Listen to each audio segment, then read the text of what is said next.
todos, estamos entrevistando a Helen Ceballos ah, desde Canales Abiertos. Ah, Tenemos en la sala a grandes personas. Tenemos al doctor Lowell Fiet y a Matt Schwartzman. Y a mi persona, Mahatma Gaituiro, desde Perú. También Lowell está en Puerto Rico, Matt en Luisiana y Helen en Puerto Rico también.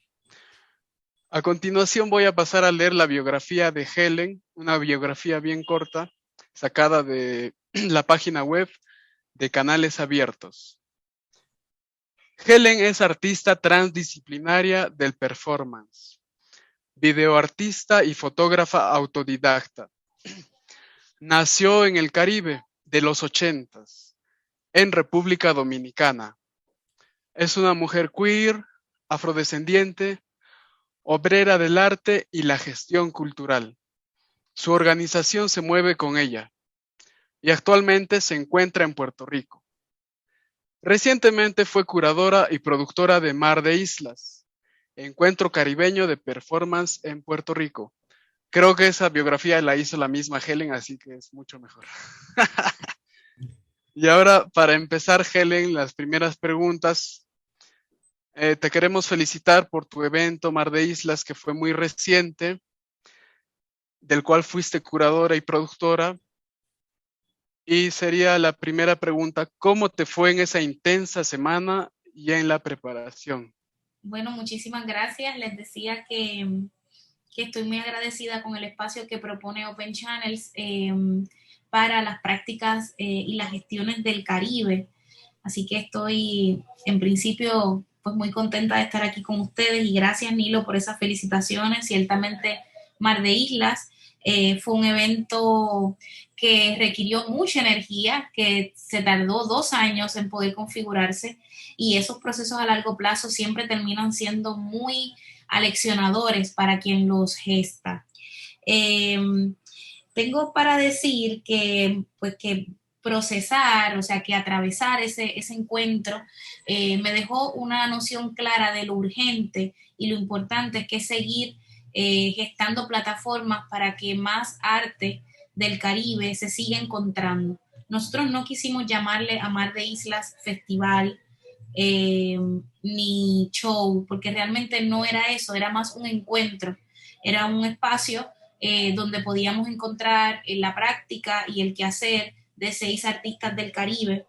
Y, y para mí fue todo un aprendizaje abordar ese proyecto porque lo pude encarar como si esa producción, en vez de ser un hecho curatorial o una producción en sí misma, era más cercano a mí a la creación de una obra artística.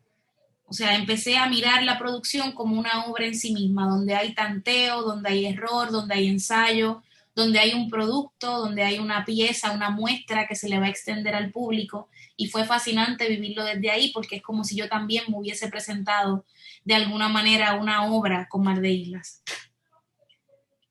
Wow, es Sí, fabuloso, Helen. ¿Puedo pasar a la siguiente pregunta, por favor? por supuesto, sí. Que tiene que ver mucho con los maestros y tenemos aquel orgullo de coincidir en tener a un maestro tan grande como es Lowell Fiet, que seguramente ha sido tu maestro y tiene mucho que ver con la segunda pregunta, que es, además él la propuso para el esquema de las preguntas, que sería cómo se autodefine como teatrera o practicante del teatro popular caribeño. Pues mira, yo me defino como una artista transfronteriza. Me gusta la palabra transfronteriza porque habla de las fronteras y justamente eso también condiciona y atraviesa mucho mi práctica. Yo sí soy una teatrera, soy performera, soy productora, soy gestora cultural, pero sobre todas las nomenclaturas, soy una persona del Caribe y dentro de esa realidad de persona del Caribe, gran parte de mis pulsiones tienen que ver con las necesidades y con las ganas de vincularme con mis pares, ¿no?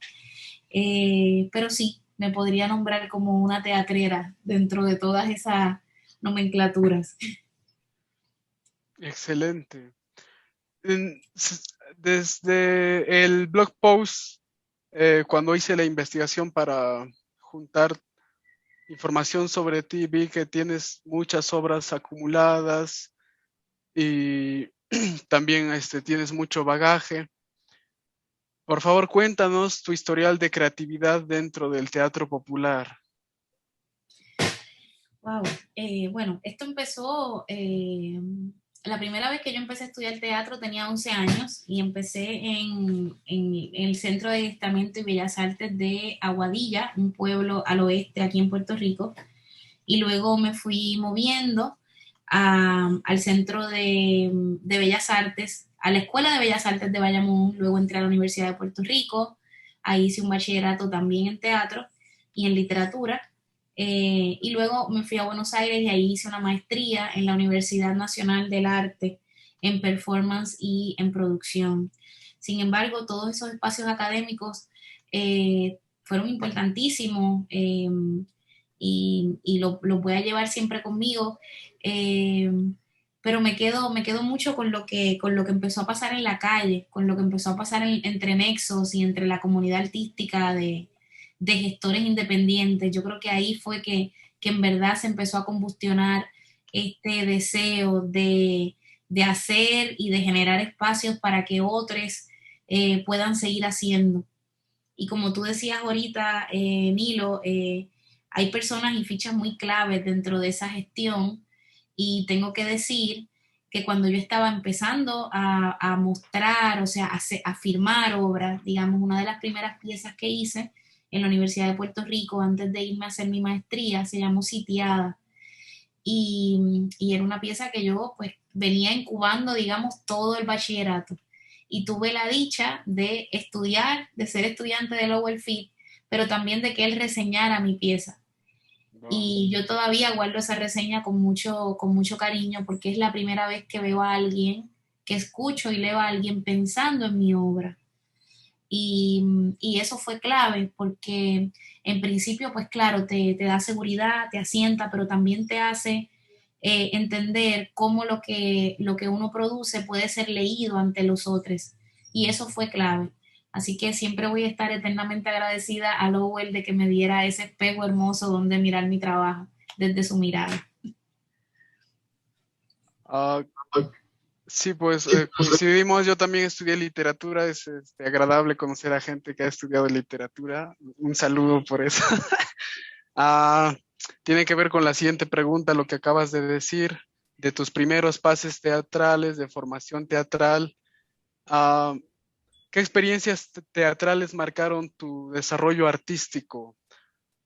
¿Fue desde los 11 años que empezaste a ver esas experiencias teatrales o más en la universidad o cuando saliste del país Sí, a Argentina, un lugar tan lejano? sí. Cuando yo empecé a estudiar teatro fue en el Centro de Adiestramiento y Bellas Artes de Aguadilla y allí yo tenía una resistencia muy grande a aprenderme los textos del siglo de oro español y del teatro isabelino. No porque no me gustaran, la verdad es que me encantaba, como literatura me encantaban, pero cuando los tenía que llevar al cuerpo había algo en mí que no resonaba con los corsés, con las pelucas, me sentía que estaba en un estado de representación desde el cual no podía como extenderme como yo quería. El tiempo pasó, igual seguí estudiando, seguí aprendiendo, y una vez estuve en la Universidad de Puerto Rico, allí me contacté con una amiga que me dijo que había una audición en Nueva York. Y yo en ese momento, imagínate, estudiante con muy pocas ataduras, pues decidí pues ahorrar y montarme en ese avión a hacer esa audición. Y cuando llegué a esa audición, pues me encontré con una manera totalmente distinta de trabajar a como se trabajaba en la isla. Este tipo de colectivo regularmente responde a una mirada blanca norteamericana, donde se usa mucho el estereotipo para buscar los actores que van a formar parte de la producción. y yo no me sentía cómoda dentro del estereotipo que ellos leían en mí como mujer migrante, queer, afrodescendiente, sobre todo. O sea, la raza, la etnia tiene mucho que ver en este tipo de selección para personajes, y ahí descubrí lo que significa el typecast. Y había algo dentro del imaginario de lo que para ellos era una mujer latina, que para mí era inclusive un pensamiento racista y que me encajonaba. Y hablo de esa experiencia como una importante, no necesariamente porque sea grata, sino porque fue clave para yo poder determinar lo que quería y lo que no quería dentro de mi trabajo. Haber pasado por ese casting, y obviamente enseguida me fui, o sea, ni siquiera esperé a que ellos me asignaran un papel o no.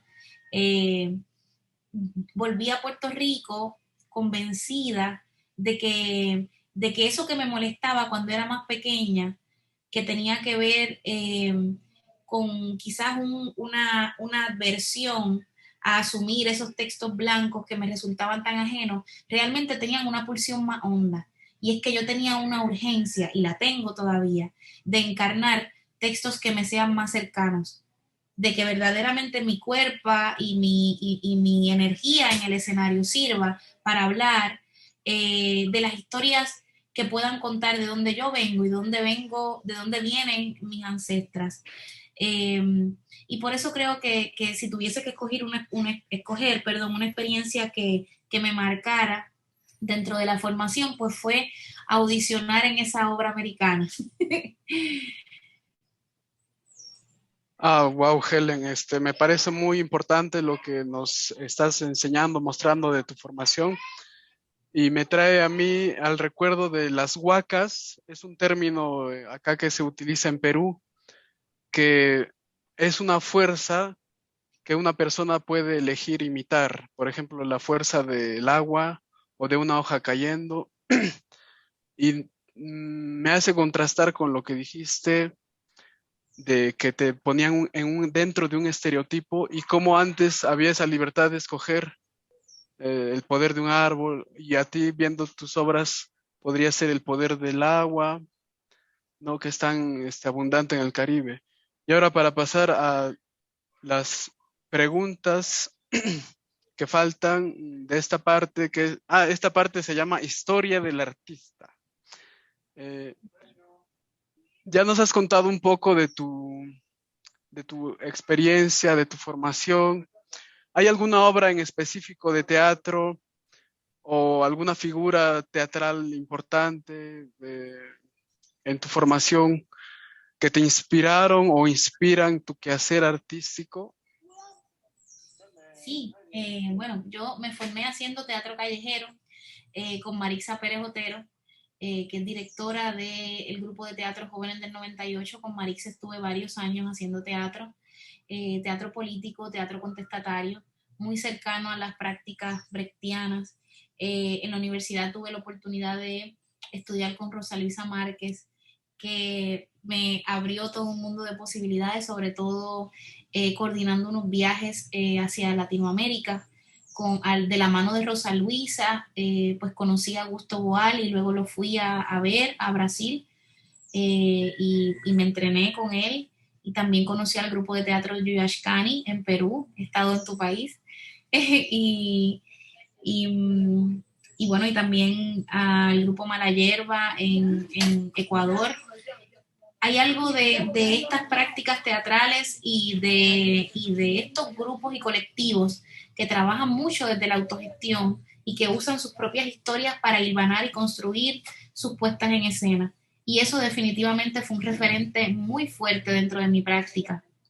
También, como decía ahorita, pues el trabajo con Lowell, no solamente pues él reseñando mi trabajo, sino también en el salón de clases fue muy importante. Aquí en Puerto Rico pues somos una isla muy pequeña, y ver también el oficio que hacía Lowell en ese momento, que todavía hace, que tiene que ver con reseñar y escribir sobre esta gestión de un arte tan efímero. Muchas veces el trabajo de años sucede en 1, 2, 3 fines de semana, y es como si se desvaneciera, es un arte efímero, pero quedan esos relatos, quedan esos registros, y uno puede revivirlos y revisitarlos. Así que si tuviese que pensar en maestros o en figuras importantes, pues serían estas que te mencioné. Y trabajos teatrales que me hayan marcado, pues mira, justo hubo una obra que fui a ver hace poco, bueno, hace como 3 años y medio, y fue justamente en Lima. Se llamaba Todos los sueños del mundo. En un teatro que está, no me acuerdo ahora mismo cómo se llama, creo que está cerca de Miraflores, y me gustó muchísimo. Era un señor mayor y un niño que se usaban de espejos para hablar de la vida y de los procesos de cada uno, y me pareció una apuesta brillante, sobre todo por lo simple. Eso que tú estabas mencionando sobre la huaca, sobre la fuerza del agua, sobre una hoja cayendo, me llenó de imágenes que me evocaron algo similar a lo que me pasó con esa pieza de teatro. Wow, Helen, has viajado bastante. Estoy maravillado, de verdad. Eh, es parte de tu personalidad artística y de tus conceptos que trabajas, ¿no? El viaje, el tránsito por por lugares que tienen fronteras más políticas que otra cosa, que geográficas, como dijo Daphne Menard en la anterior entrevista. No, él nos enseñó eso para canales abiertos. Ahora, dos preguntas que le gustaría mucho escuchar a las personas curiosas.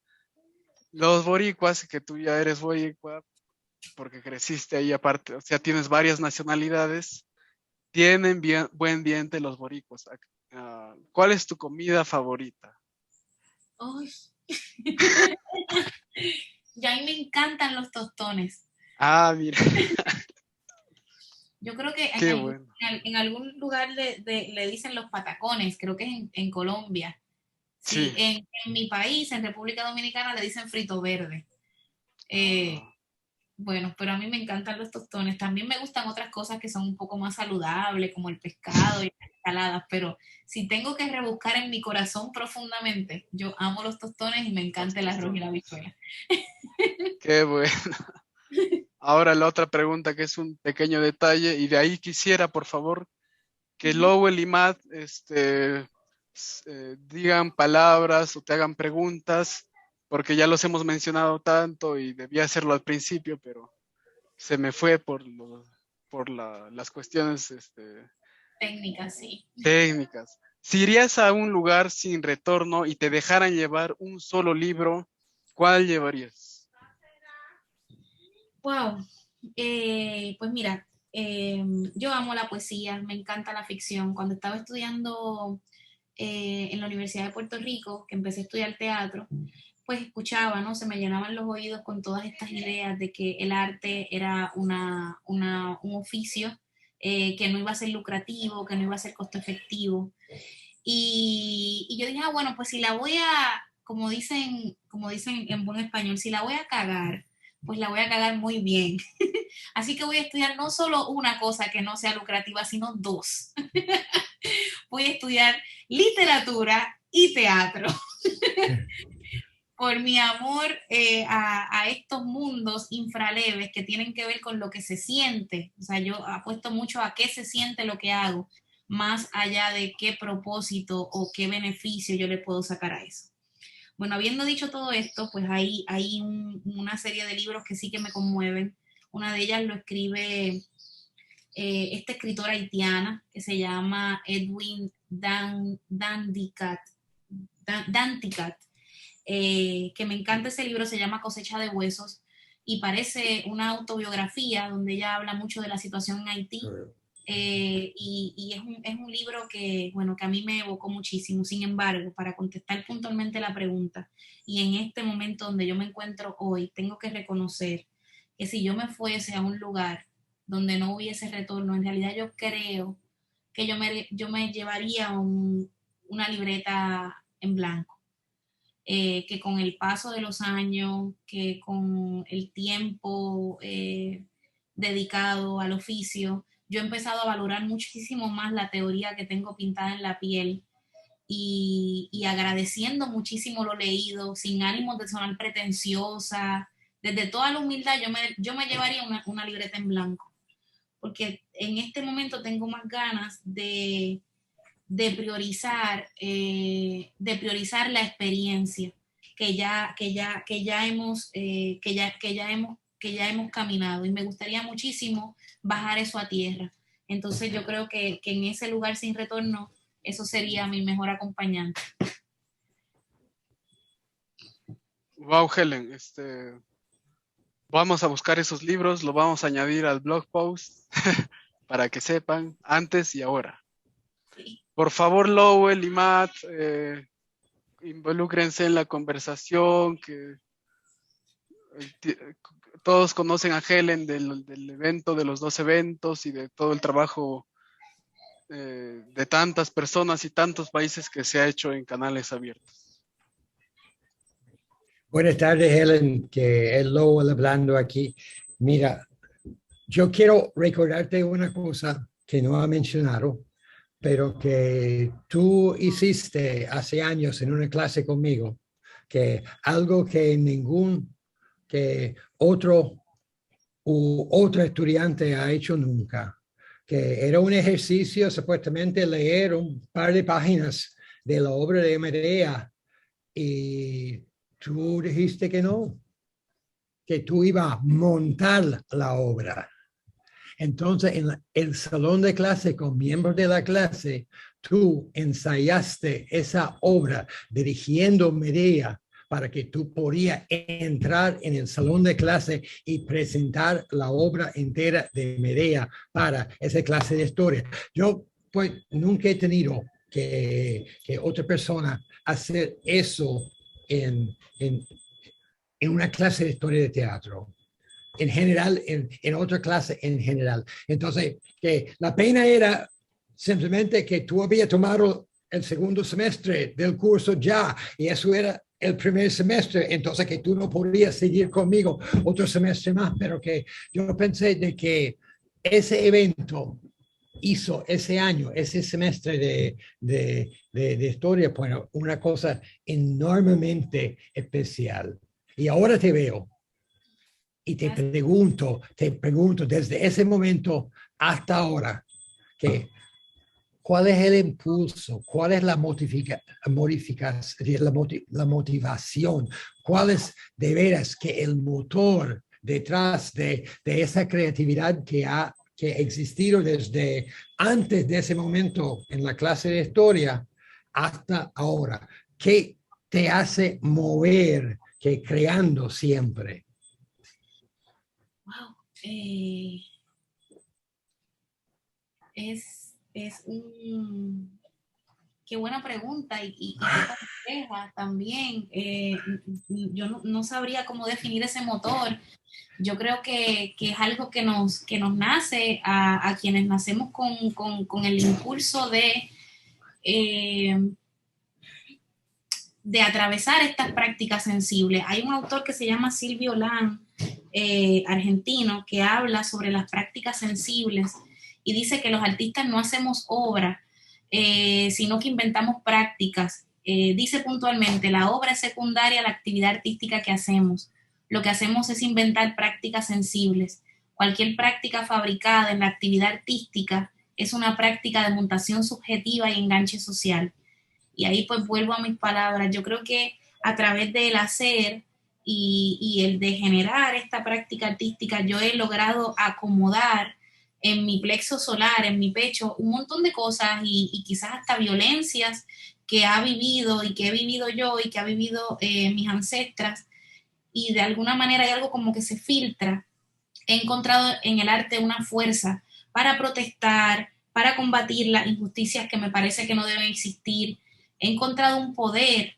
Entonces, dentro de esa gestión de poder, es un poder que me gusta porque a la misma vez, cada vez que lo muerdo, parecería que es horizontal. No es algo que yo pueda hacer sola, aunque quiera, pero nunca puedo hacerlo sola. Y yo creo que ese motor se ha convertido en un impulso a seguir. y te agradezco muchísimo. Voy a estar siempre agradecida de que me traigas esta anécdota, porque además que se me va del radar. Y sí, gracias.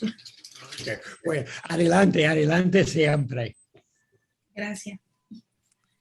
I have a question, and it might have been answered already, so I apologize. But what fascinates me about your work, Helen, is the intersection between healing and health and performance. Could you talk about that intersection, what it means to you? Sí, a ver si caché bien la pregunta para no irme por las ramas. Hablaste de la intersección entre el healing, o sea, la sanación, y ¿cuál fue la otra? Matt, the element of the Performance. performance, okay. Entre sanación y performance. Sí. Bueno, convengamos que nosotros, pues, abordando las prácticas performáticas, pues, desde la formación nos referimos a prácticas que también son rituales. Yo, pues, desde mi lugar, o sea, me enuncio desde mi lugar como persona del Caribe, conozco los rituales porque mi familia, pues, practicaba la religión yoruba, porque nosotros prendemos velas a los santos, nos encomendamos, hacemos ejercicios de curandería, o sea, que a veces mi mamá, pues, cuando yo me sentía mal, no necesariamente me daba una pastilla para que me mejorara, sino que me hacía un té, íbamos a la sanación a través de las plantas. Así que el ritual ha estado muy cercano a mí desde muy pequeña y está vinculado con asuntos de sanación. Nosotros nos encomendamos a energías y a deidades para encontrar luz, para encontrar camino. Es un poco más profundo de lo que estoy explicando ahora, pero esto me ayuda a dibujar un poco o a esbozar la contestación que me provoca Matt. Viéndolo desde ahí, pues ya esta idea de los rituales ya estaba muy presente en mi trabajo y a mí me sana hacer lo que hago en el escenario. Por tal manera no puedo no ritualizarlo porque aprendí que a través del ritual y de la introspección uno también encuentra una sanación, que las enfermedades no son casualidades y que hay una cosa causal que verdaderamente el espíritu, o por lo menos así lo veo yo, tiene que entender y aprender en relación a lo que le pasa, el golpe que te diste, la raspadura, lo que sea que le suceda al cuerpo, son mensajes para ir más lento, para comer mejor, para dormir mejor. Entonces, en ese sentido, los cantazos y los traumas que me han marcado a mí, cuando yo los transmuto a través del arte, pues también los uso como espacio para sanarlos y para, de alguna manera, traducirlos en otra cosa. Si se convierten en un hecho artístico, pueden ser vistos por el otro y podemos inclusive encontrar pares. O sea, es como si de alguna manera se universalizara el lenguaje del dolor o del trauma o de la herida y se convierte en un hecho artístico. Qué hermoso poder transformar una herida en un poema. Y eso, si no es con magia, no lo podemos lograr.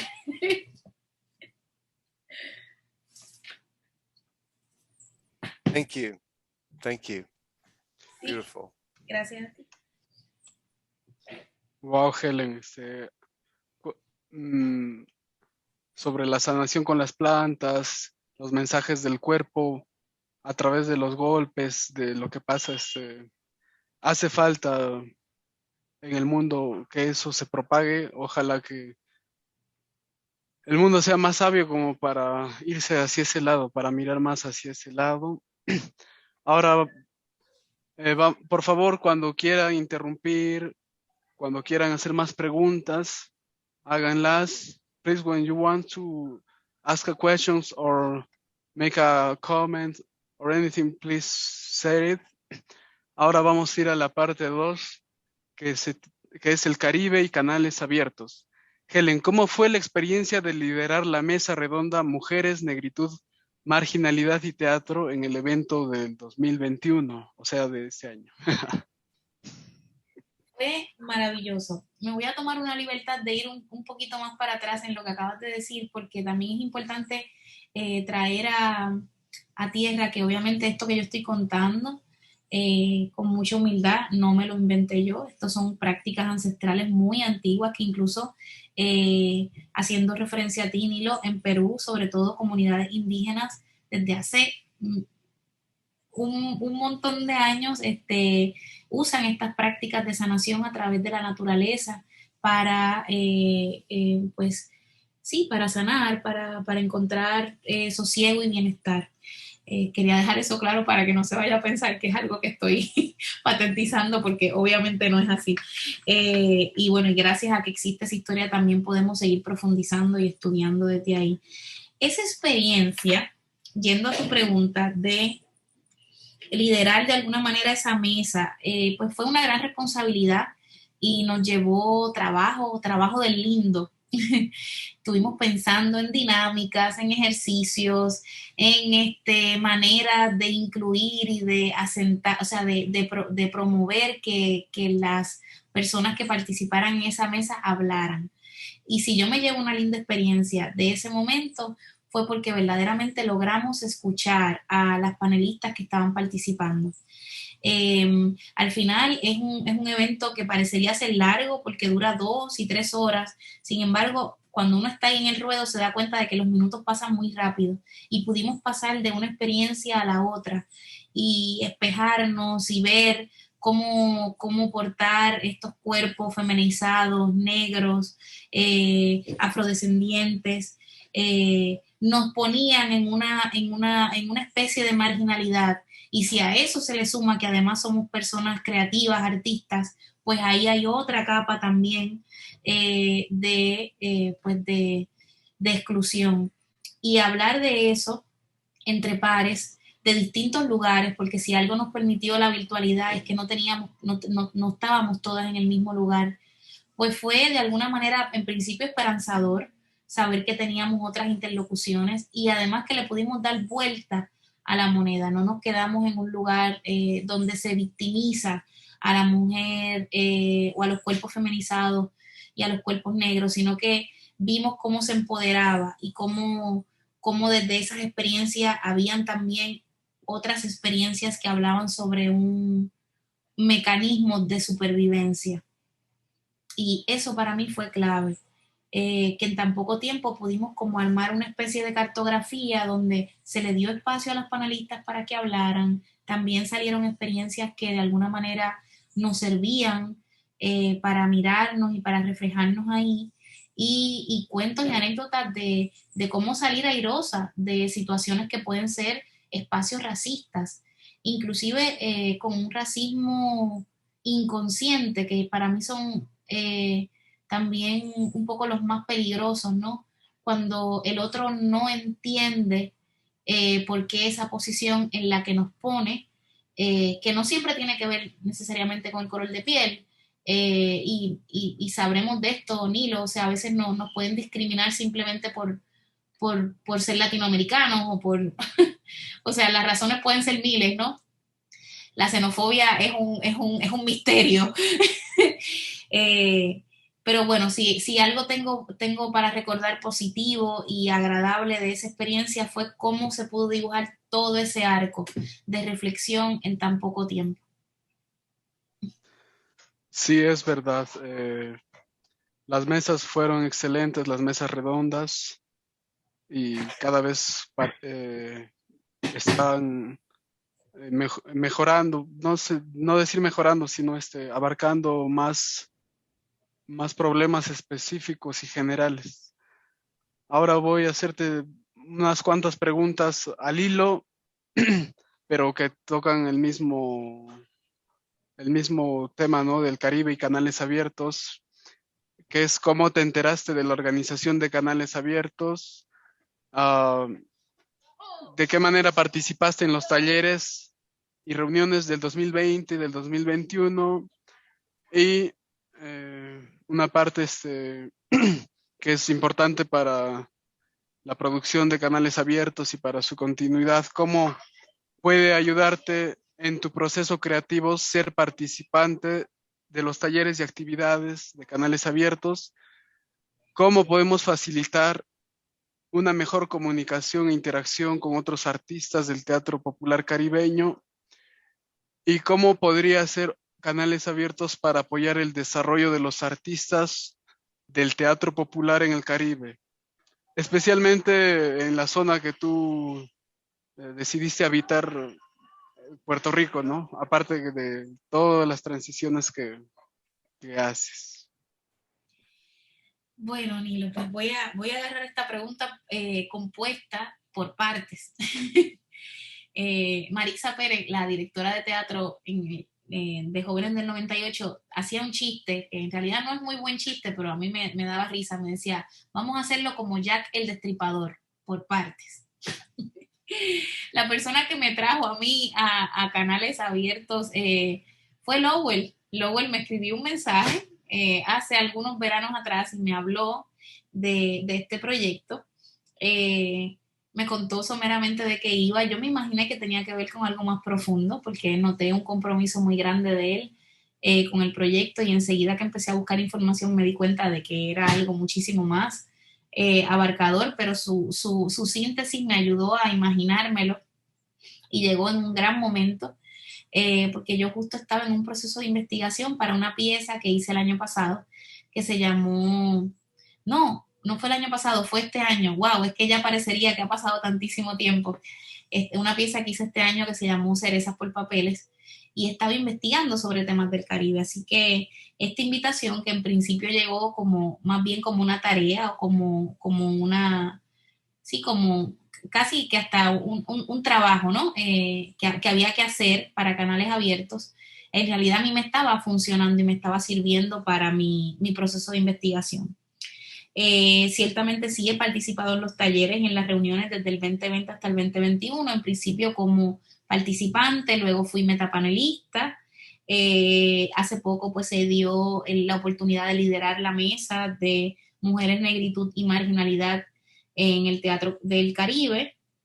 Y ahora, bueno, pues formo parte del grupo que sigue pensando y sentí pensando hacia dónde se va moviendo canales abiertos, así que estoy súper feliz de participar.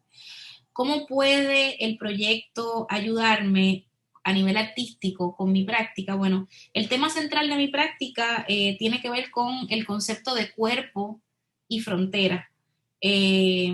Por lo tanto, yo me nutro de hablar con artistas que trabajen desde fronteras similares a las mías. Yo pienso que lo que termina llegando al escenario no es otra cosa que un cúmulo de todas las experiencias vividas que ese artista tiene y promueve. Yo no suelo agarrarme o afianzarme de entrar en estados de representación para transitar el espacio escénico. Con esto que quiero decir que pues que lo vivido está por encima, ¿no? Que la experiencia está por encima. Por lo tanto, este tipo de conversaciones, participar de las reuniones mensuales y semanales de Open Channels, ir a festivales, compartir con hermanos de otras latitudes en el Caribe, pues todo eso me nutre. Y yo pienso que si de alguna manera Canales Abiertos se propone facilitar la comunicación e interacción con otros artistas del teatro popular caribeño, una de mis sugerencias sería que siguiéramos, y obviamente me incluyo, apostando a eventos y a reuniones donde se salvaguarde la justicia del lenguaje. Eso es clave. A mí me pasó con Mar de Islas. Mar de Islas, como dijimos al principio, fue un encuentro de performance del Caribe y la única manera en la que nosotros pudimos llegar a que esa convocatoria se expandiera por las 28 islas que componen el Caribe fue traduciéndolo. O sea, necesitamos habilitar interpretación para este tipo de eventos que hagamos. Necesitamos seguir incluyendo a que el lenguaje no sea una barrera ni simbólica ni concreta, a que nos podamos entender. O sea, que el Caribe es grande y ancho, que no solamente está el español, que está el francés, el creol, el papiamento, el holandés, el inglés, y todas sus variantes y todas esas lenguas criollas que provienen de la resistencia también son parte de nuestro Caribe. Por lo tanto, una buena manera sería generar ese andamiaje que, como ya he mencionado antes en otros encuentros, no es fácil y no lo quiero ni romantizar ni poetizar, incluso más que fácil debe ser hasta costoso poder tener un andamiaje donde podamos tener ese tipo de interpretación simultánea, pero si lo logramos, yo creo que vamos a estar apostando a verdaderamente a abrir canales en el Caribe. Helen, sobre la justicia del lenguaje, ¿tú crees que habría personas comprometidas que pudieran traducir cada vez que se necesitara, o tendría que participar necesariamente una institución con una estructura ágil que cuente con cuerpos de intérpretes o esté interesado en esta justicia del lenguaje? Como no vivo yo mucho en el Caribe, estuve 10 años, pero fue por estudios. ¿Hay instituciones que pueden colaborar en esto o tendríamos que buscar personas específicas y buscar que se comprometan para esta justicia del lenguaje, para las interpretaciones y traducciones? Mira, yo puedo hablarte de lo que conozco, ¿no? Sé que hay movimientos y que hay organizaciones acá en Puerto Rico, por ejemplo, que están pensando en este tema y que lo están pensando desde un lugar político. Y traigo esto porque esto podría de alguna manera pues hacer que los costos no sean tan exorbitantes, porque estaríamos contactando a personas que creen que esto debe pasar y no necesariamente a personas que han hecho un mercado de esta necesidad. Con esto lo que quiero decir es que quizás para diseñarlo, para traerlo a tierra desde un lugar más tangible, podríamos contactar gente que nos pueda ayudar, como el colectivo Brújulas. Puerto Rico está ofreciendo trabajo de interpretación y que también se enlaza para hacer traducción en lenguaje de señas, que también es importante porque tiene que ver pues con la inclusión de las personas que no se comunican a través de la oralidad, digamos. A mí me pasó con esta experiencia con Mal de Isla, que tuve que buscar personas que no necesariamente se dedicaban a ser traductores, pero que me ayudaron para que por lo menos la convocatoria estuviese traducida a la mayor cantidad de lenguajes que nosotros en ese momento podíamos llegar. No llegamos a todos porque realmente son muchísimos lenguajes y lenguas, pero fue importante hacer el ejercicio. Yo pienso que nosotros podríamos crear un banco de datos que tenga que ver quizás inclusive con los mismos artistas que deseen formar parte de la conversación de lo que es el teatro del Caribe, artistas en Haití, en Aruba, en Trinidad y Tobago, en Martinique, en Cuba, en República Dominicana, podrían de alguna manera generar algún tipo de propuestas, ya que quieren ser parte de la conversación en la medida que estén en los grupos de Open Channels, pues que puedan ser entendidos y recibir, digamos, los mensajes que aquí se tratan de extender desde su lengua natural, ¿no? Desde su lengua, no sé si es correcto decir lengua materna, pero sí, en el lenguaje del corazón, que es con la primera lengua que nos identificamos, ¿no?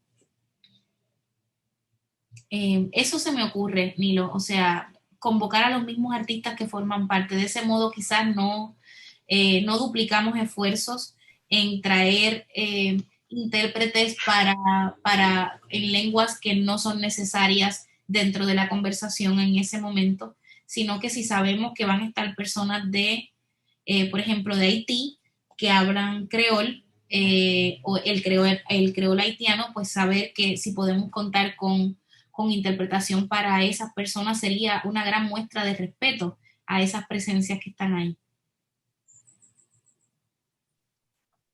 Es verdad, Helen. Estoy pensando en Daphne Menard, ojalá que nos pueda ayudar en traducir algunas cosas.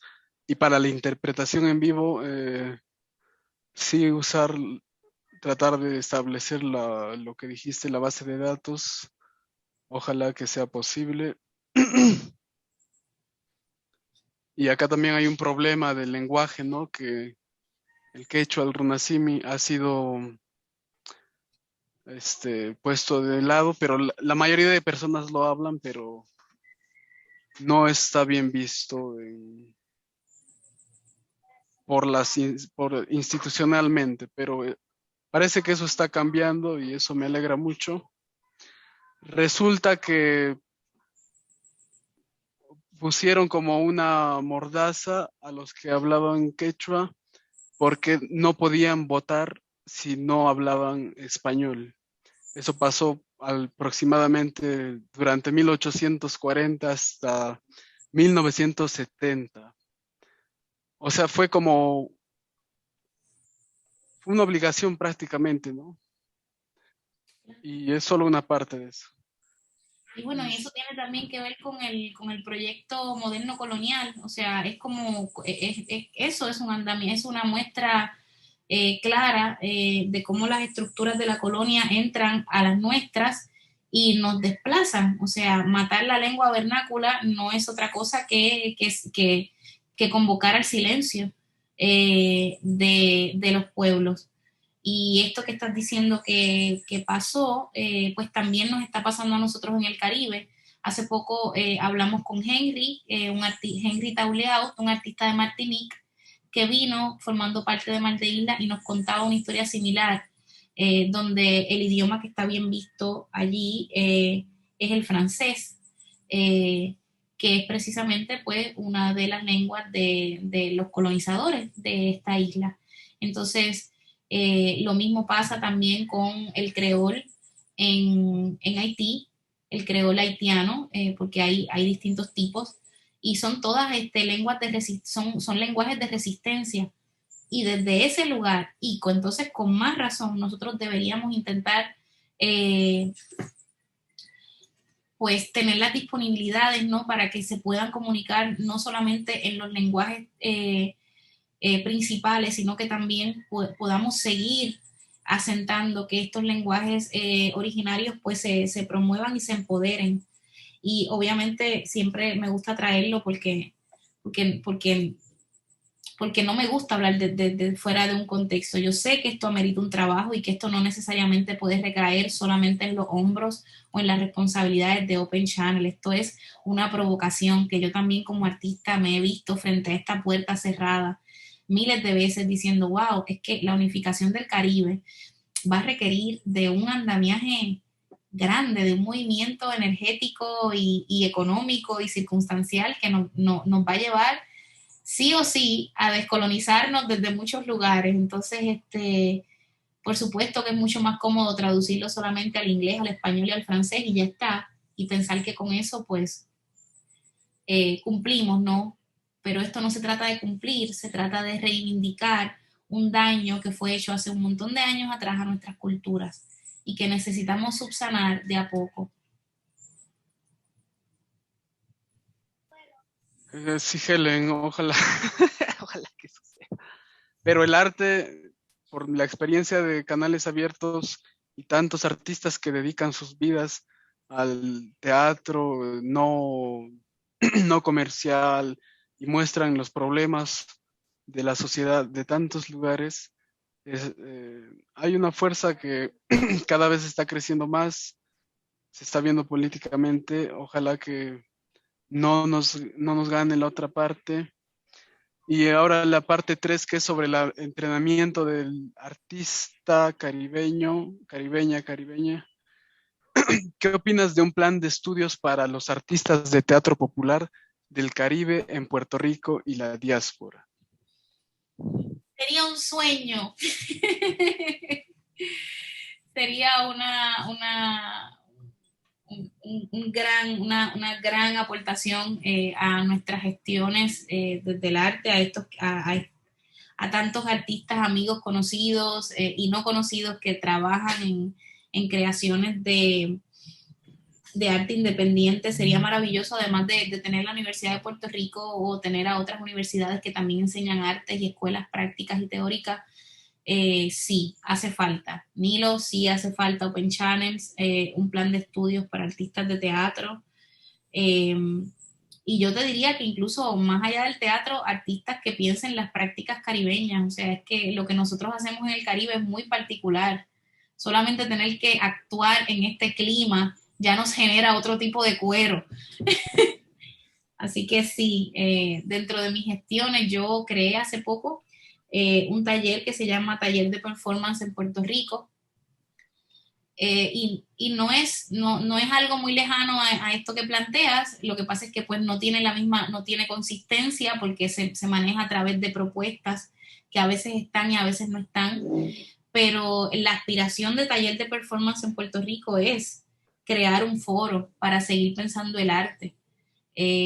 Sobre todo a esos seres que ya no estamos en la universidad, que estamos más cerca, digamos, del ruedo y del hacer. Sí. Nilo, ¿puedo hacer una pequeña intervención? Sí, por favor, Lowell.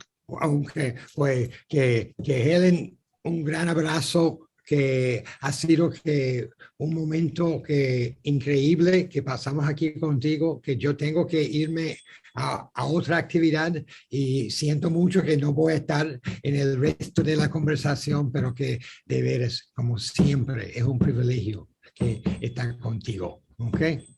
Gracias. Me alegro mucho, ok.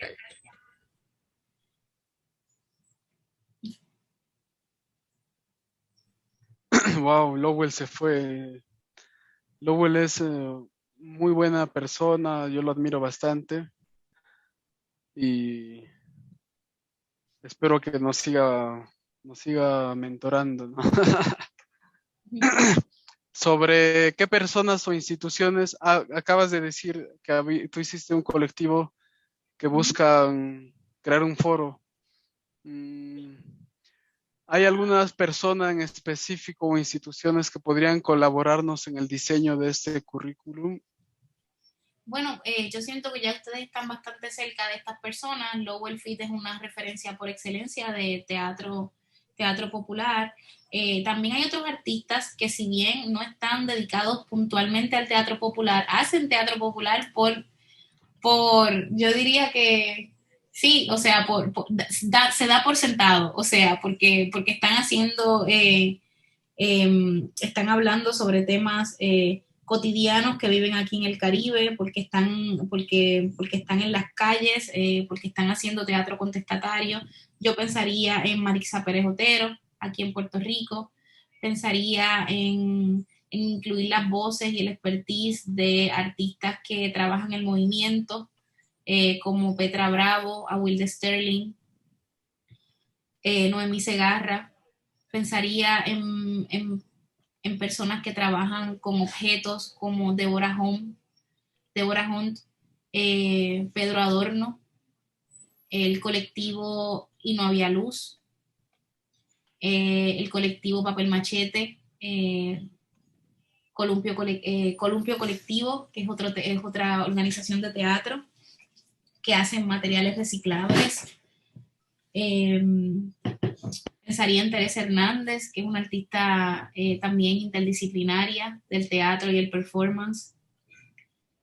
Buscaría esas voces que han sido como unos pilares importantes, ¿no? Que han de alguna manera empezado quizás en gestiones más teatrales y a la misma vez han movido su trazo en el arte a otras disciplinas. A mí esos cruces me interesan y me parece que esos nuevos lenguajes también hablan un poco de cómo se mueven las prácticas en el tiempo.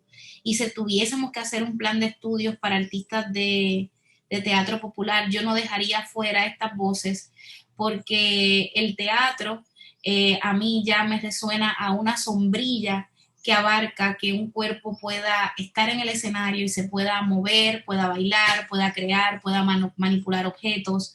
Y para eso necesita muchos maestros, no solamente maestros que hagan teatro.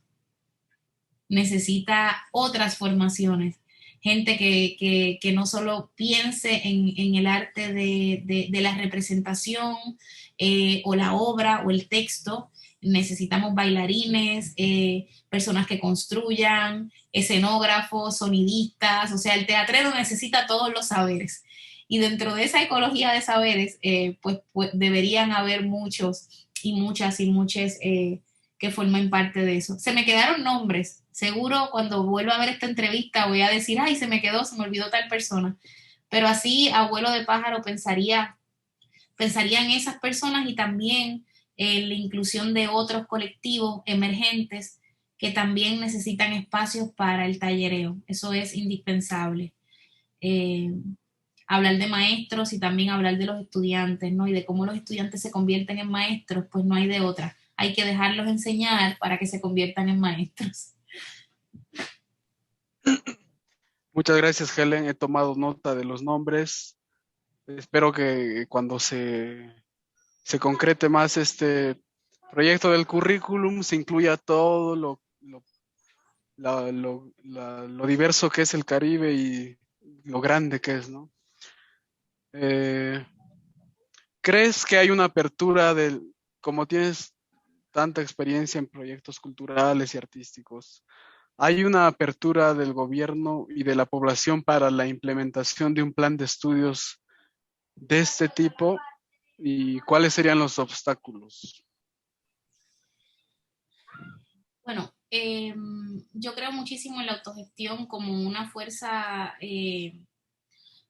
muy potente entre el pueblo y en las comunidades. Nosotros nos dedicamos a hacer proyectos culturales y ya nos corrimos del espacio de expectar. O sea, ya yo ni siquiera me siento a ver qué el gobierno propone o qué el gobierno tiene para este tipo de carencias que hay en relación al arte. Sino que si queremos que las cosas pasen, pues las creamos. Si queremos festivales, ciclos de cine, conversatorios, encuentros de performance del Caribe, pues lo creamos, ¿no? Y inevitablemente va a resonar todo lo que el gobierno olvida. Yo no creo que haya necesariamente un obstáculo así como claro y llano a que este plan de estudio pueda desarrollarse de parte del gobierno. O sea, me explico mejor. No creo que el gobierno se oponga, pero tampoco creo que lo apoye en términos económicos. Entonces necesitamos, ya que sabemos que la necesidad está y que es tangible y que es real, es generar quizás algunos cruces con otros y otras personas que estén interesadas en que esto pase para poder viabilizarlo de una manera, sí, subterránea, o sea, fuera del radar, fuera de la posible beta que pueda tener cualquier tipo de institución gubernamental, o que sea abrazada por una institución que contenga el andamiaje para solidificarla, quizás como la Universidad de Puerto Rico, o la Universidad de Sagrado Corazón, o cualquier otra universidad en el Caribe, ¿no? Que pueda abrazar este tipo de programa y que lo pueda como hacer parte de su currículum. Sí. Tú fuiste directora de la Casa Ruth Hernández. Felicitaciones por eso. Yo fui varias veces. Es un bonito lugar. También vi que se cerró un tiempo. Sí. Pero como directora de la Casa Ruth, aparte directora de teatro, actriz, productora, ¿enfrentaste la necesidad de un plan de estudios de formación de artistas en teatro popular caribeño? Porque por ahí pasaron varios artistas y estudiantes seguramente.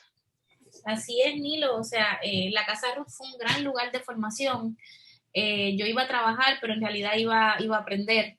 Es un lugar hermoso que está situado en el centro, corazón de Río Piedras, que es una ciudad universitaria. Y cuando yo llegué a la Casa Ruth, la persona que había estado dirigiendo la casa antes es Gisela Rosario, una gran artista puertorriqueña, cineasta, gestora cultural, un ser humano de mucha fuerza y mucha luz, y había dejado un programa de 12 cursos corriendo, de cursos artísticos comunitarios. Ahí se estaba dando clases de baile, de pintura, diferentes tipos de pintura, acuarela, arte para niños, Y una vez, pues Gisela me explica, me cuenta un poco del proyecto, yo también sentí la necesidad de que era importante seguir expandiendo esa escuela que era la Casa Ruth, esa escuela de arte comunitaria que era la Casa Ruth, porque es que Río Piedra es si bien es una ciudad universitaria, también es una zona que hace muchos años atrás era una zona comercial muy concurrida, y con el paso de los años y con el paso de las crisis económicas se ha ido convirtiendo en una ciudad semifantasma, donde está rodeada de edificios en desuso, donde, donde se ve muchas personas en situación de calle, el índice de violencia aumenta, lo cual hace que para los residentes de la zona el espacio se haya convertido en un espacio inhóspito y poco seguro. ¿Y qué pasa? Cuando están estas opciones vespertinas, la mayoría de ellas por la tarde, quiero decir, gratuitas para la comunidad, pues es una manera de incidir en que el espacio sea cada vez menos violento, porque se empiezan a dar clases de dibujo japonés, clases de yoga, clases de piano, de guitarra, de arte, y los niños y los jóvenes y los adolescentes y las envejecientes y toda la comunidad tienen otras opciones, y definitivamente esto de alguna manera le genera un frente a esa alza en la violencia que puede tener la comunidad, y se generan otras realidades, porque este grupo que está todo el año entrenándose para esto, pues va a querer mostrarlo, y eso se convierte en una actividad también gratuita para la comunidad, que es una muestra, ponle, de un concierto de guitarra. Y empiezan a suceder como estos...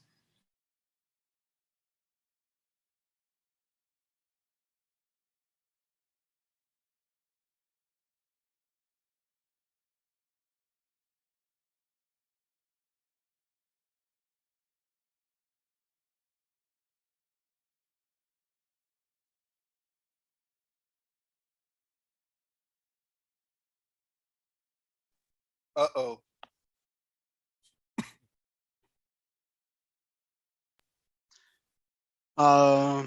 Se congeló otra vez la pantalla. Hmm. The screen got frozen again. Helen's.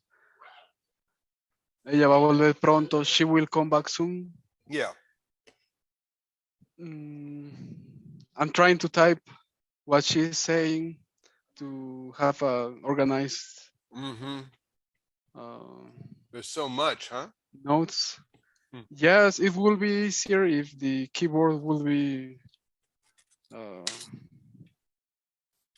fine, but it have some keys that are not working well. Uh-oh. Uh-oh. Which is fine. What do you think, Matt, on how the interview is going? I think it's Helen's going... answers. I can't say that I understand them all, but I do get words. I know she was talking about, just in the last piece, she was talking about the classes that she would like to have in her community.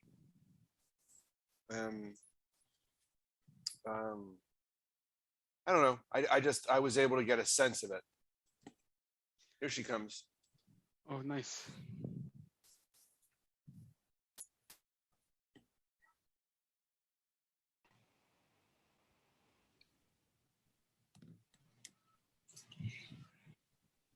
La tecnología nos está haciendo una jugarreta.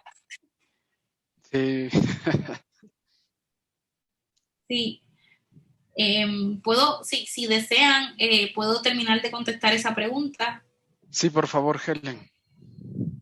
Bueno, me significa que desde el puesto de la dirección de la Casa de Cultura Ruth Hernández Torres, yo sí entendí que era importante no solamente implementar el plan que ya estaba desde la pasada administración, sino expandirlo. Por eso, cuando yo entré a la casa, empezamos con un programa de 12 talleres y a final de año ya teníamos 24 talleres incorporados como un plan de estudios recurrente en la casa, y ahí se añadió inclusive clases de alfabetización que fueron claves porque muchas de las comunidades que están rodeando el casco urbano de Río Piedras pues son personas que no analfabetas y se vieron beneficiadas de estos programas, así como les contaba ahorita, clases de guitarra, de arte para niños, de dibujo japonés, clases de yoga se incorporaron al programa, y eso definitivamente que hizo una diferencia, o sea, una diferencia grande en relación a cómo se empezó a sentir el pueblo, cómo se empezó a sentir el aura de la casa.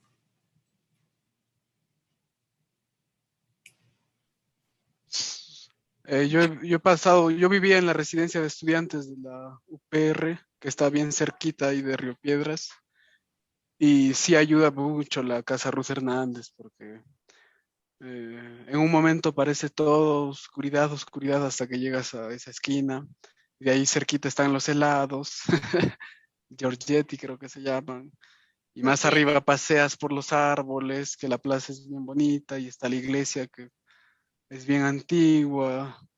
Y ese contraste entre esa, esa producción artística para la comunidad contra el, el abandono del casco de la ciudad, solo por el hecho de que la arquitectura y la producción estén ahí, genera cuestionarse, ¿no? ¿Por qué está pasando eso? ¿Por qué pasa eso? Y desde el primer momento que yo fui a la plaza de Río Piedras, veía ese contraste. Hasta no concebía que podía haber sitios que producieran arte ahí, ¿no? Y decía, algo está mal, algo no concuerda aquí, porque no podría existir esto si antes no hubiera habido mucha más acción artística y cultural. Y fui viendo poco a poco la historia de cómo hubo esa crisis urbana en esa zona, qué elementos políticos y filosóficos de consumo hicieron que esto ocurriera, y también se ve como los artistas y los ciudadanos y la gente de la comunidad ha luchado contra esta fuerza gigante, ¿no? Y se ha mantenido y le da brillo, y yo veo la última vez que fui, veo que cada vez hay más y más brillo, más luz en lo que se intentó destruir y no se pudo destruir. Y como tú fuiste directora, yo sé que tú colaboraste y colaboras con tu producción artística. Te agradezco porque yo incluso fui a muchas obras ahí. Muchas gracias, Kelly. Gracias, los estudiantes se alegran por eso. Qué bueno saber que fuiste parte de esta ecología de Revoluce, porque la verdad es que Río Piedras, tú sabes que es como un gran caldero donde se cuecen muchas emociones. Pero sí, seguimos ahí, seguimos en pie de lucha. Ya yo no estoy dirigiendo la Casa Ruth, ahora la tiene la Junta Comunitaria, que me parece fabuloso también que la propia comunidad tenga el control de un espacio tan importante. Río Piedras sigue siendo un espacio con muchos lugares en desuso, sigue estando difícil la producción de arte, y lo que tú dijiste es muy importante. Se le puede sacar la ficha, o sea, si la miras con detenimiento, es una ciudad hermosa, muy venida menos, pero hermosa, y anteriormente habían otros espacios como el Cine Paradise, estaba el Teatro Yerba Bruja en un quinto piso, cerca de una panadería que hay por ahí, frente a la plaza. O sea, han habido muchísimos espacios de creación y de creación, sobre todo cultural, ¿no? De arte. Ahí está el taller Tambullé, donde se dan clases de bomba, que eso también pues le cambia el aura de alguna manera a la ciudad. Sí, esa resistencia es admirable. Hace falta acá también. Yo admiro mucho a los puertorriqueños por eso también. Bueno, ahora toca la última parte, que es fronteras políticas. Esta entrevista hasta ahora ha sido excelente, mucho que aprender, mucho que transmitir. eh,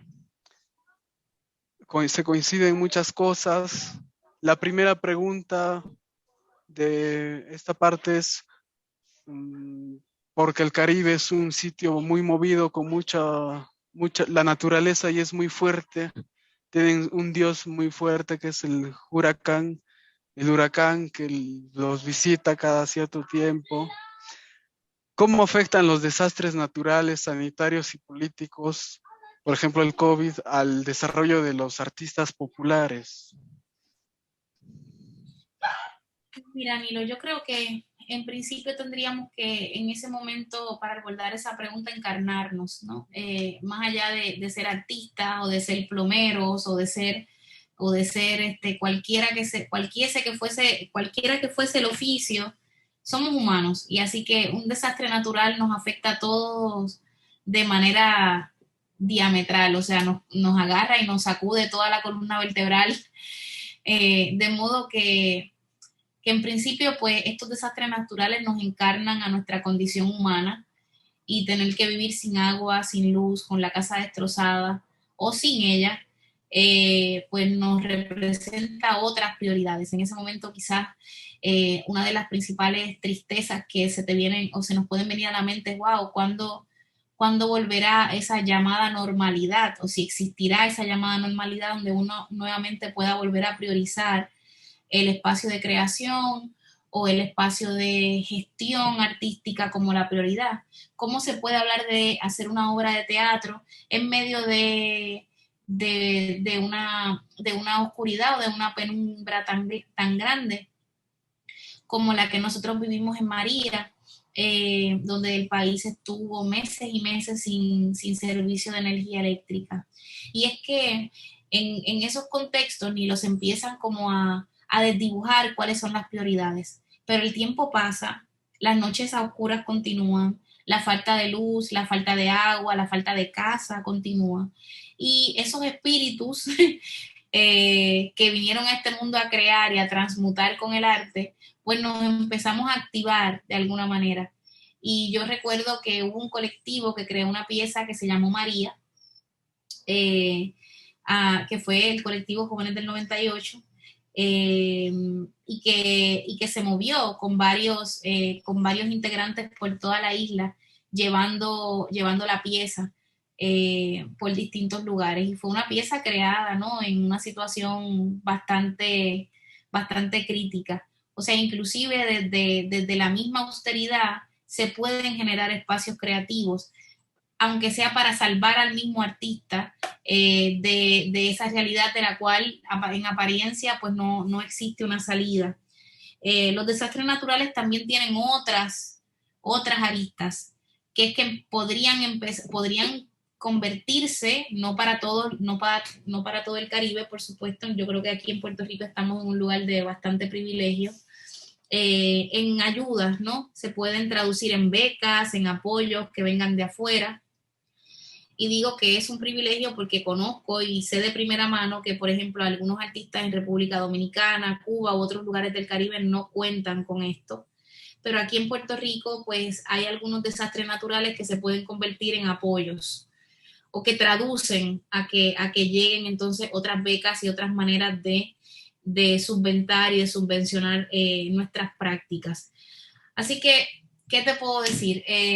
Puede ser un desastre o puede ser una puerta de salida que también, precisamente como se apaga el ruido de la calle, del trabajo, de las gestiones cotidianas, puede que eso también se convierta en un espacio de creación para el artista. Depende de dónde esté cada uno. A mí me pasó que en la pandemia, y obviamente reconociendo los privilegios que tengo, pues me ayudó. Y esto puede sonar a desastre a cualquier persona que me escuche o cualquier persona que haya perdido a un ser querido durante la pandemia, pero a mí la pandemia me ayudó a concentrarme. Había algo del encierro y del estar encerrada, reconociendo nuevamente un espacio de privilegio de casa donde no me faltaba el techo ni la comida, pues a pensar, a escribir, a crear otras posibilidades y otros mundos, y eso se pudo traducir a la creación de una pieza que fue Cerezas por Papeles, que estrenó en abril de este año.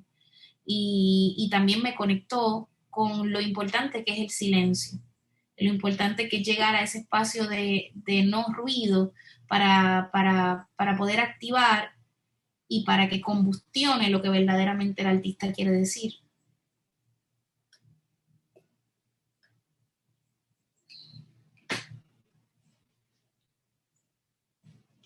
Creo que estás en mute, Nilo. Gracias. Sí. Sí. En tus actividades de gestora cultural y artista, ¿las fronteras políticas dentro del Caribe fueron un problema? Bueno, pues justo en este último evento que hicimos, Encuentro de Performance Mal de Isla, sí lo fueron, porque 2 de los artistas que fueron invitados a participar del programa, uno recibió una artista dominicana, Madeline Santil Jiménez, recibió una negativa para poder entrar al país, o sea que no le dieron la visa, y a otro artista, José Luis Manuel Alcántara, cubano, pues estaba en una situación, estaba preso, era un preso político del gobierno de Cuba, por lo tanto no pudo recibir tampoco pues, el papeleo necesario, obviamente, ni siquiera para visitar nada porque estaba preso. Entonces, las fronteras políticas siempre han sido un problema dentro de mis actividades como gestora y son, de alguna manera, pues el discurso opuesto contra el cual mi arte dialoga. O sea, yo trabajo con el tema de la frontera, es lo que atraviesa mi práctica. Y me encantaría poder de alguna manera incidir en que estas políticas fronterizas cada vez se flexibilicen o desaparezcan en un mundo ideal, ¿no? Desaparezcan definitivamente y que podamos movernos de una manera libre como sucedía antes en el Caribe, ¿no? Así que sí, siempre es un problema, pero a la misma vez también es como un deporte de alto rendimiento, ¿no? Que existan estas fronteras políticas y económicas sobre todo, pues hace que nos diversifiquemos y que podamos encontrar otros vericuetos por el cual podamos mover nuestro quehacer. ¿Existe conciencia de tránsito y viaje dentro del Caribe? Helen, tú que has viajado por varios lugares. Tránsito y viaje. Bueno, hay una artista dominicana que se llama Gina Jiménez, que tiene un texto que dice que nosotros no viajamos, que nosotros los caribeños no viajamos, que nosotros migramos, que viajar funciona más para las personas ¿no? Ese imaginario del blanco con poder, ¿no? Que nosotros nos movemos, nos trasladamos. Ciertamente ese espacio que aquí, por ejemplo, en Puerto Rico, puede verse como un lugar paradisiaco, ¿no? La playa. Pues para muchas comunidades en el Caribe, el mar es frontera y muerte. El mar es ese espacio donde se tiran al agua estas embarcaciones clandestinas para llegar y salir de la realidad que viven en sus respectivos países. Así que hay que reconocer que muchas personas viajan en bote, otros viajan en yates, otros viajan en lancha, otros viajan en yola y otros van a nado. O sea, yo creo que hay mucha desigualdad en este Caribe nuestro y que hay unas diferencias conceptuales y filosóficas entre el transitar el Caribe y el viajarlo y el reconocerlo desde este lugar que quizás puede ser visto como que pueden ser las experiencias que se llevan los europeos cuando visitan nuestro Caribe, ¿no? Este lugar paradisiaco donde el clima siempre es bonito, donde el clima siempre es cálido, lleno de palmeras, no es necesariamente, o sea, es eso y además es este otro paraíso vetado para nosotros mismos y nosotras mismas. es un paraíso vetado. O sea, es mucho más costoso llegar a Cuba y tengo que hacer una escala en un avión en otro país que llegar a Orlando o que llegar a Nueva York. O sea, no es accesible para nosotros viajar dentro del Caribe. Llegar a Aruba, llegar a Martinica, llegar a República Dominicana, sobre todo en temporada alta. Hay todo un andamiaje económico neoliberal que nos hace estar distanciados y estar fragmentados. Entonces, sí puedo sentir a nivel filosófico y concreto que hay unas diferencias muy grandes entre el transitar y el viajar. Lamentablemente, esas fronteras están ahí. Ojalá que con el trabajo que tú haces, que muestras, escenificas los conflictos y las desigualdades que se manifiestan en estos, por culpa de estas fronteras.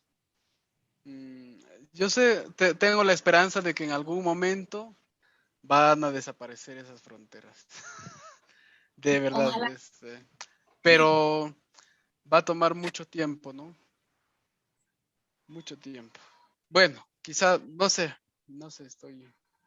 yo tengo mucha esperanza en los cambios.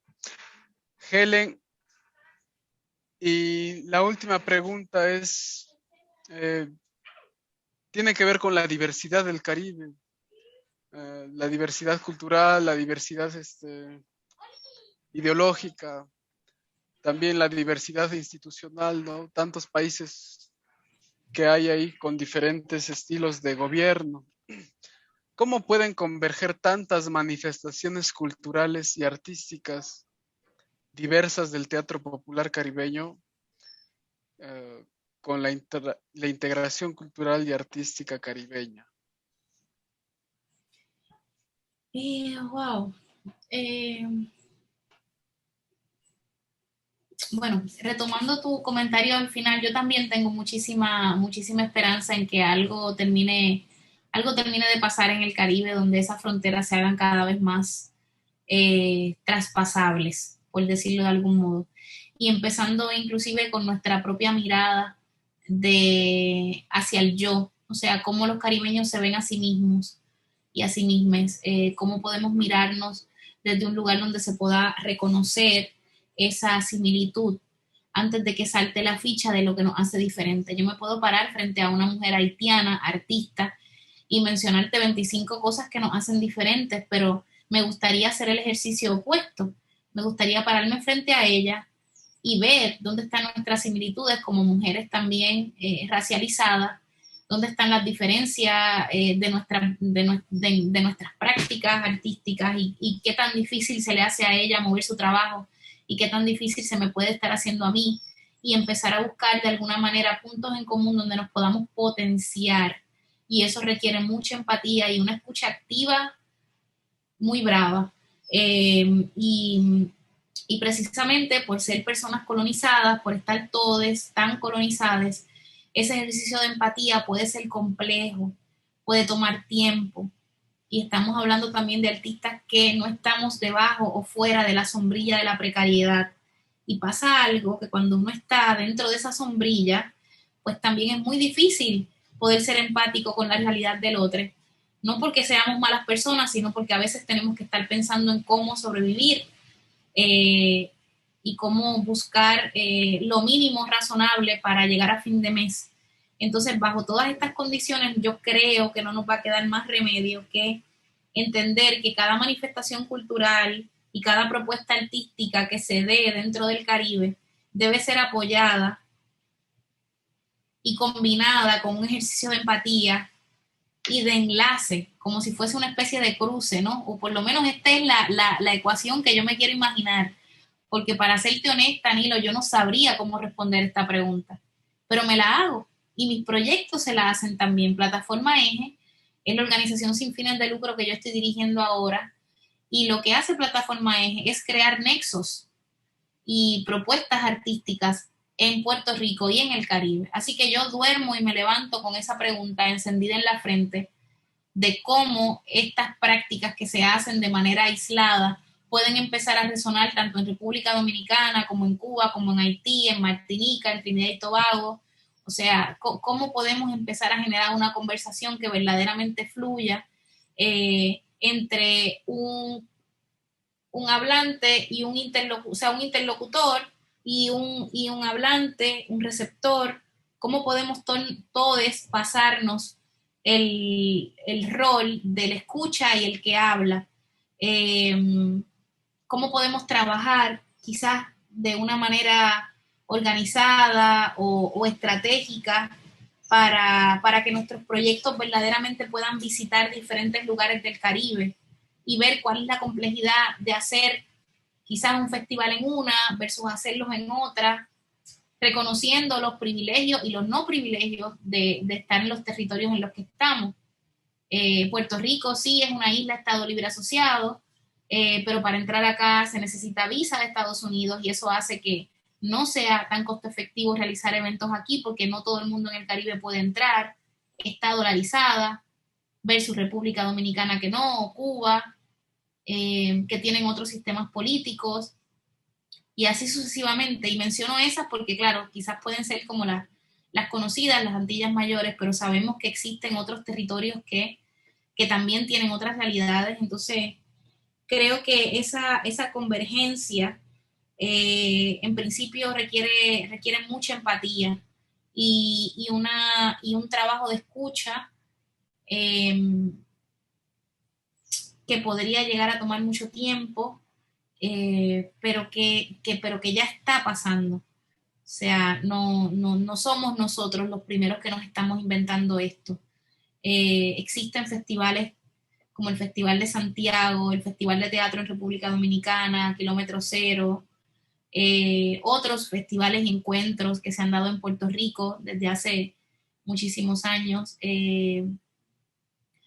que también, o sea, que también de alguna manera intentaron generar el mismo espacio y abrir espacio a este tipo de conversación. Así que yo creo que este ejercicio de empatía viene acompañado con un ejercicio de humildad y de investigación y de darle para adelante y para atrás a la historia y ver qué fue lo que le pasó a aquel productor o a aquel artista que intentó crear tal cosa y cómo le fue y si se puede entrevistar y si lo puedo llamar y si le puedo buscar y si puede aconsejarme.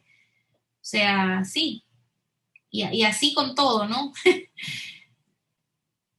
Necesitamos buscar en nuestros ancestros el mapa para poder seguir, para por lo menos no meter el pie en el mismo hoyo. Es verdad, Helen. Antes de terminar la entrevista, olvidé incluir en las preguntas cuáles son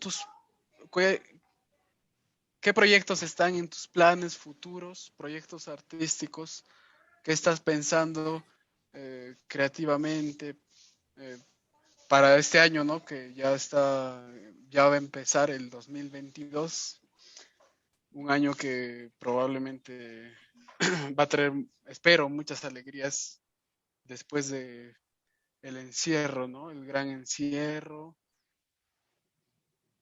¿Cuáles son tus proyectos, Helen, en mente?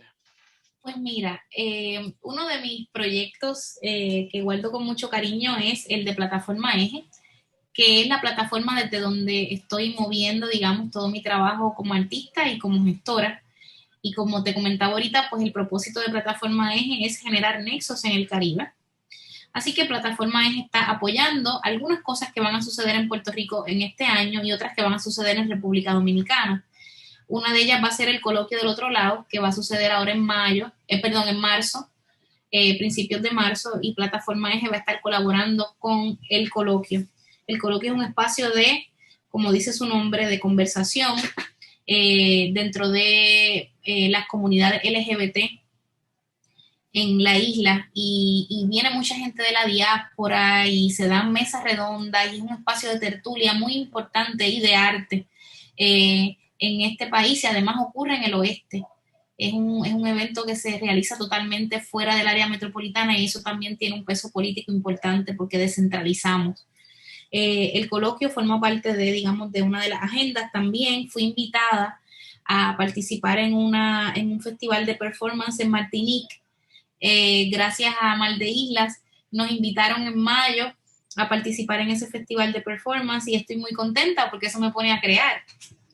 Así que estoy creando una pieza que entiendo que va a ser muy corta, no creo que dure más de media hora, pero estoy pensando mucho y leyendo y pensando en el cuerpo y en cómo se manifiestan las verdades y los dolores en este cuerpo de mujer caribeña. Estoy pensando mucho en el cuerpo de la mujer caribeña y en la violencia en torno al cuerpo de los cuerpos feminizados, porque aquí en Puerto Rico hemos tenido una tasa muy alta de feminicidio en los pasados meses, años, y es un tema que me está resonando mucho, así que creo que voy a trabajar desde ese lugar. Y otra cosa que está también dentro de mis planes es pues, Open Channel. Estamos trabajando muy de cerca con la realidad de Open Channel dentro de una posible visita a Cuba. Y yo quisiera muchísimo seguir muy pendiente a esa conversación y ver de qué manera pues mi gestión como productora o como artista pues se enlaza con lo que necesiten. Estoy como muy pendiente de esa conversación, todavía no siento que tenga un rol definido, pero estoy así como sintiendo todo el panorama y muy pendiente a eso y a generar más propuestas desde Plataforma Eje, no solamente pues para mí como artista, sino para otros artistas en el Caribe, ¿no? Estamos pendientes a eso, a creación de becas y subvenciones para artistas en el Caribe. Helen, ha sido una entrevista increíble, nos has enseñado mucho, nos has mostrado mucho, incluso nos has dado algunos tips ahí para meterse en el teatro, para crear, eso es fabuloso. Cuando te escucho decir esas cosas, Milo, de que aprendemos, realmente aprendemos en cada conversación, inclusive en los cruces cotidianos y en la calle. Yo no me siento para nada una maestra y abordo todo esto con mucha humildad y siempre desde la pregunta. Y la verdad es que somos espejos, así que lo que te resuena de lo que yo estoy diciendo no es otra cosa que tu propia luz y tus propias búsquedas. Y a mí lo que tú me has dicho también me ha resonado y me ha ayudado a contestar con más afianza. Nada, te lo quería decir porque lo mencionaste en algunas ocasiones y no decía nada, pero en realidad esto era lo que estaba pensando, que las gracias son para ti, las gracias son para ustedes, porque preguntándome, pues me haces entender más qué es lo que estoy haciendo y eso es un regalo. Gracias por eso, a ustedes. Muchísimas gracias, Helen. Muchísimas gracias, Matt. Lowell, en la distancia.